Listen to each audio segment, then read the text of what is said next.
Dito na naman tayo dito naman sila mag-refer mga kaibigan para po terno na talaga. Mayroon ng baluster, ayun.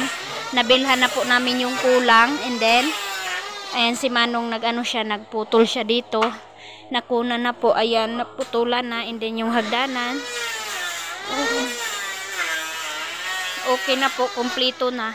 Binigyan kami ni Pastor mga kaibigan. Nag-donate siya ng 2 ang ng hagdanan. Uuyo.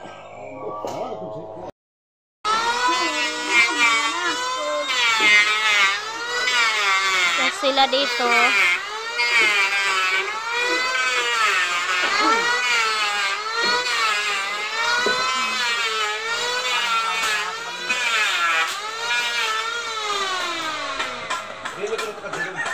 Mahiya brabayan de.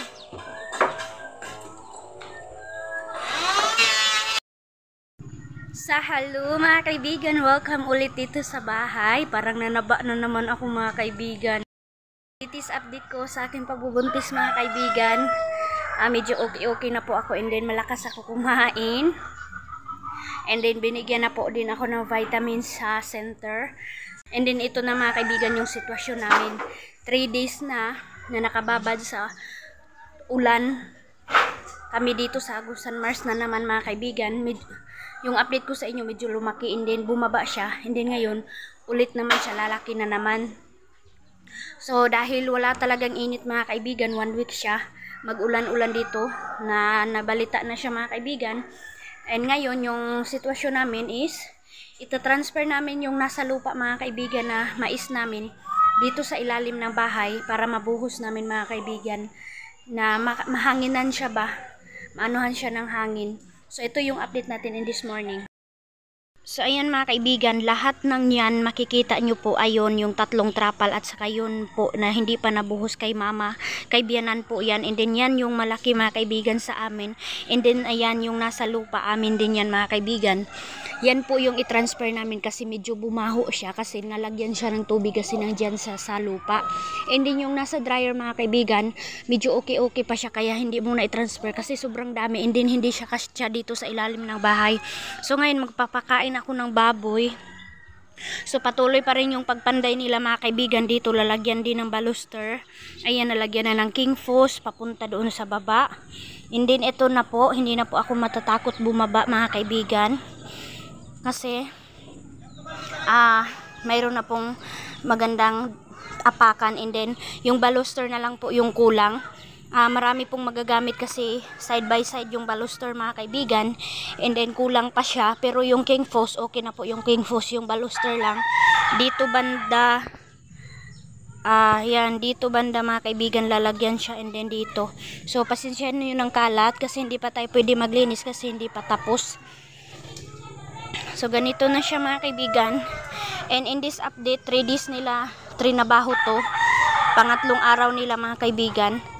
Matatapos na nila ito ngayon, ito na banda mga kaibigan, and hindi nila kaagad natapos dito kasi nag-finishing sila kaagad mga kaibigan. Ayan, naka-finishing na kasi inano ni Uncle Tani na kailangan ma-finishing na kasi baka daw magbaha na, and then dapat daw na pagbabaha na mga kaibigan na finishing na para, kasi kapag hindi siya nilagyan ng finishing and then nabahaan na mga kaibigan, kakapit na yung lupa. Kaya sabi ng Uncle Tani, iuna natin siya pag finishing. Kaya ayan, nalagyan na po siya ng finishing mga kaibigan, and na siya, makinis na siya.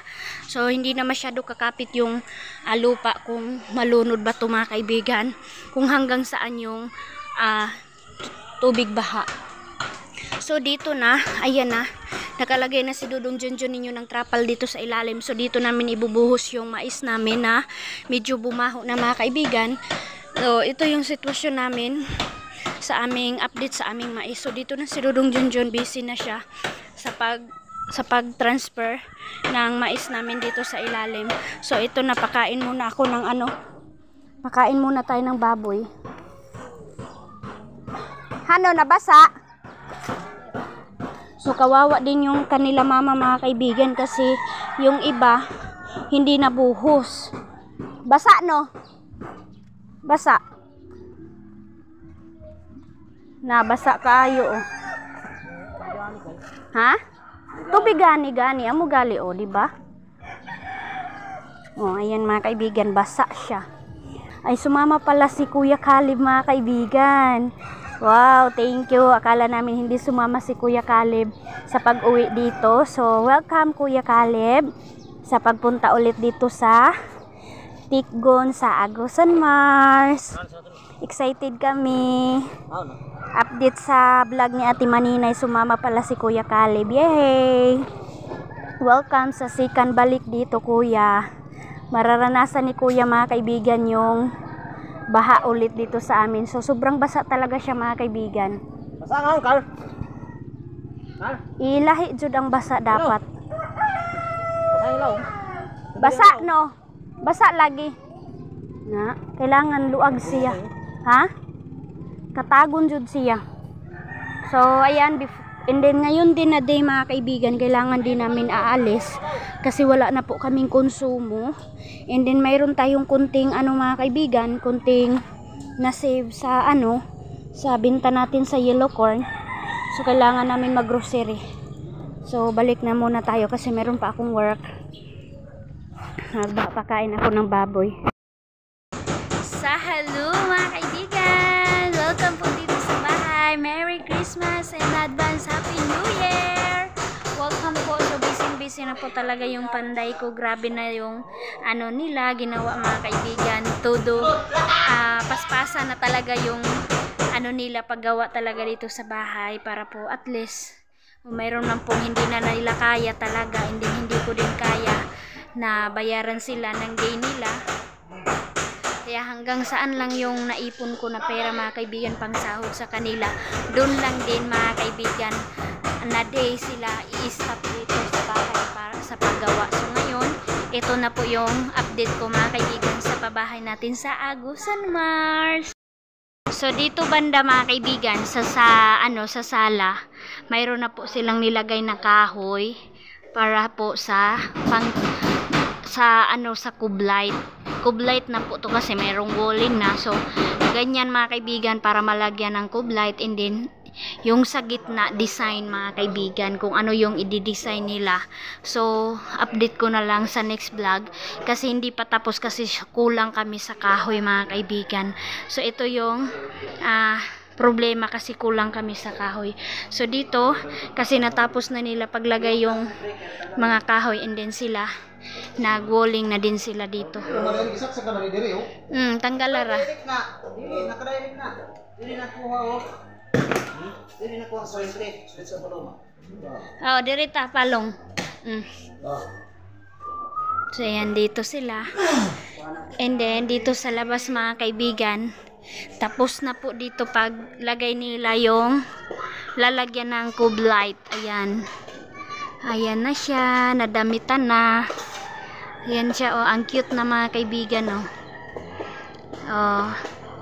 Maganda talaga tingnan yung Hardiplex mga kaibigan kasi matibay siya. And then maganda yung result. So dito maglalagay pa ng design diyan mga kaibigan, hindi pa nila nalagyan. So tapos dito din sa baba, ayan, tapos na din po.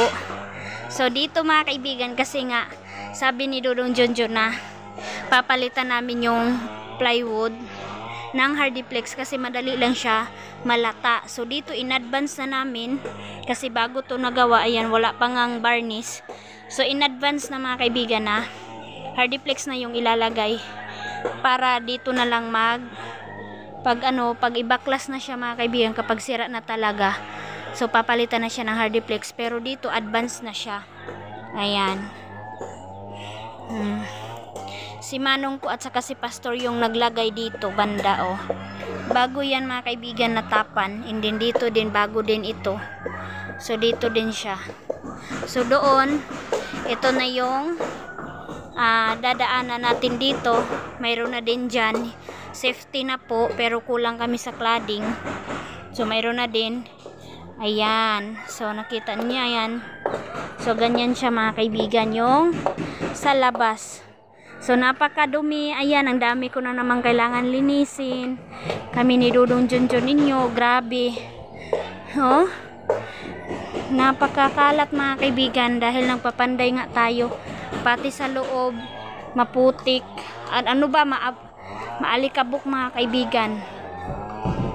So, tulong-tulong na lang talaga linis dito. So patuloy pa rin sila mga kaibigan dito sa kusina na sila.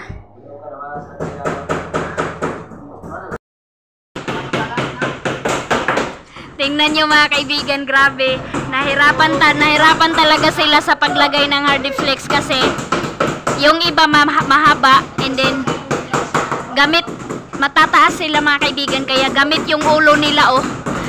Yung ulo nila ginawa nilang pang ano mga kaibigan, pang brace para hindi malaglag. Grabe, tingnan nyo oh, sobra sila nahirapan. Thank you boys. Yehem, nalagyan na.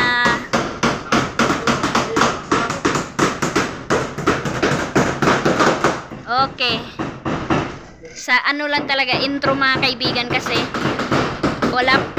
kailangan talaga mayroong alalay. Okay, 4 sila dyan kasi mahirap mga kaibigan kasi kapag hindi sila 4 dyan, kailangan kasi pantay yung pagkahawak ng Hardiflex para hindi po masira. So, yan mga kaibigan, update natin in this day. Thank you kay God. Ayan si Gardo Versosa ninyo. Ayan. So, thank you mga kaibigan. Almost 1 week na walang sikat ng araw. Pero in this update mga kaibigan, nakalabas si araw mga kaibigan. So, natuyo na yung mais namin ni Mama Aramina at ni Gardo Versosa, si Papa. Mga kaibigan at saka si Mama. Katabi namin, ayan, yung sa kanila oh. Yung inano na. Kinip na nila mga kaibigan kasi alas 3 na po ng hapon. And then yung sa amin, ayan. So, thank you kay God. Kasi makabayad na tayo mga kaibigan ng utang na persentado. Mayroon pong 10%. Bahala na mga kaibigan, basta importante makabayad tayo ng utang. Hindi tayo may stress. So, kasi mga kaibigan, kung hindi uminit mga kaibigan, sira na yung mais namin. Pero nagpapasalamat talaga kami kay God kasi ang daming ng prayer talaga mga kaibigan. Grabe talaga. Hindi kami nawala ng pag-asa na kahit mayroong low pressure, sinabi na lang talaga namin na bibigyan talaga kami ni God kasi alam nyo naman mga kaibigan, malakas tayo. So, thank you kay God talaga. So, ayan yung update natin. Siguro talaga mga kaibigan, magpapasko kami na walang tubig. Update na lang talaga. And then, hanggang ngayon, hindi pa po namin nakita sa Ate Maninay at saka si Kuya Caleb mga kaibigan in this latest update. So, ayan. Medyo lumaki-laki kunti yung Agusan River mga kaibigan. Pero at least, hindi pa talaga baha. So, ayan po oh, ang ganda ng weather. Pero mga kaibigan, hindi talaga masyado malakas. Kasi ano siya, yung makulimlim, sikat ulit, makulimlim, sikat ulit. Ganun po yung tempo dito mga kaibigan. Sa hello mga kaibigan! Welcome dito sa bahay mga kaibigan. Paalis kami ngayon ni Dudong Junjun ninyo. And then nagmamadali na ako mga kaibigan kasi yung sabi ng susunduin namin doon sa San Marcos, alas 12 lang kami. Pero alauna na. Naku mga kaibigan. So, maya na ako update kapag nakarating kami doon sa San Marcos. Mayroon kaming taong importanteng sunduin.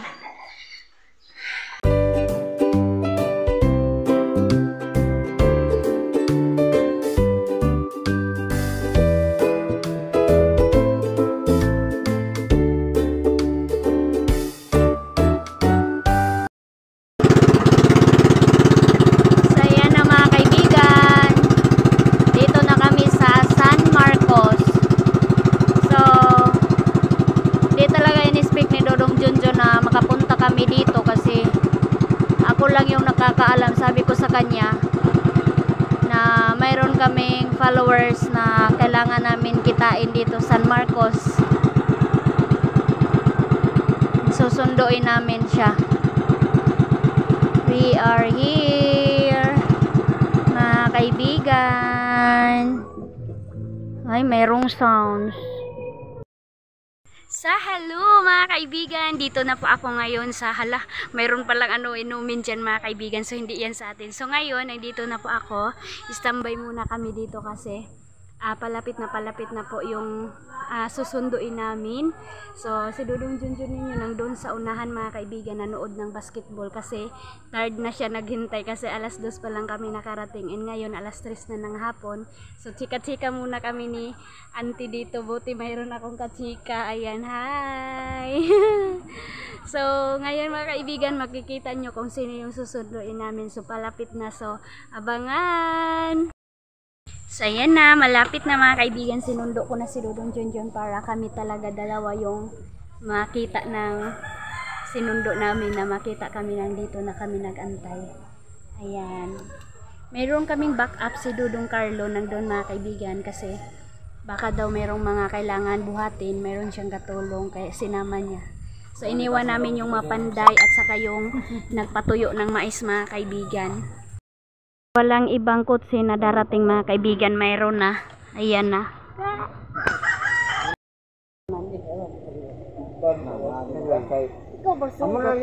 Adi ra ramang kasag di iman. Amo ni sugat niyo, amo ni. Pa. Ha? Ay, amo lagi ni. Baka kini to. Hala, mayroon ng white van. Amo Ni Dudong Junjun mga kaibigan, vlogger daw. Mga vlogger daw to mga kaibigan. ay, sus. Tingnan natin kung sino yung lalabas. Oo, nga ba? Surprise! Surprise! Hello! Kuya! Na-prank good kayo si ate, kuya! Hi! Salamat na nagabot dire. Hello! Kuan mga bisita. Si Kuya! Uy, pagawas na nilang kuan! Kuya! Tuda ate! Hello! Welcome Ate Maninay! Welcome Kuya Caleb to Agusan Mars! Ni Kuya! So ayan na, baba na sila sa mga dala ni Ate Maninay. Ang dami! Go, go, go!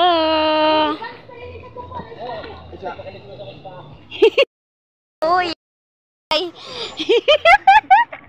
Madala yan nga to tikgon. Hindi talaga mapaliwanag ang sayin Dudong Junjun mga kaibigan. Grabe. Ayun siya oh. Ayan na, nababa na lahat gamit niya. Carl! Kuha asa tong malita Carl kay mabasa. Aw kuan. Adto, misaag, isahon tanaangan. Akala niya mga kaibigan talaga followers namin. Thank you Ate Manina. Isa surprise. Sila mama na lang mga kaibigan yung i-surprise namin mamaya. Kaibigan kasi alas 4 na. Sasakay na namin yung mga bagahe kasi maulan-ulan siya mga kaibigan. Buti malaki yung pambot. Yan si Kuya oh.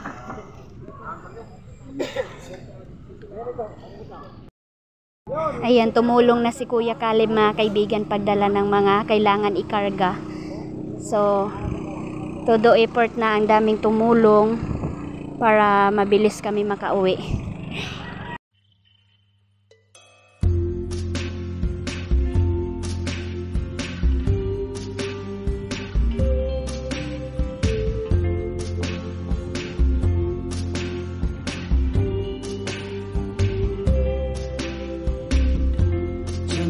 Tonight, I opened up my eyes.